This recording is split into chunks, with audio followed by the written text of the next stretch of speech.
త్వరలోనే నామినేటెడ్ పోస్టులు భర్తీ చేస్తామని రాష్ట్ర ప్రభుత్వం ప్రకటించింది. ఈ నేపథ్యంలో పదవుల కోసం కాంగ్రెస్ పార్టీలో అప్పుడే ముసలం మొదలయ్యింది. పార్టీ కోసం కష్టపడి పనిచేసిన అర్హులకు పదవులు దక్కకుంటే గాంధీ భవన్ ముట్టడిస్తామని ఇప్పటికే ఆ పార్టీ నేతలు కార్యకర్తలు హెచ్చరించారు.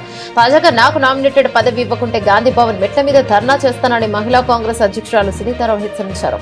ఒక బీసీ మహిళగా ముదిరాజ్ బిడ్డగా నామినేటెడ్ పదవికి అన్ని రకాలుగా నేను అర్హురాలని స్పష్టం చేశారు. నన్ను ఎమ్మెల్సీ చేస్తానని రేవంత్ రెడ్డి హామీ ఇచ్చాడని గుర్తు చేశారు. పదవికి దక్కకుంటే పీసీసీ చీఫ్ ని అడ్డుకుంటానని తేల్చి చెప్పారు.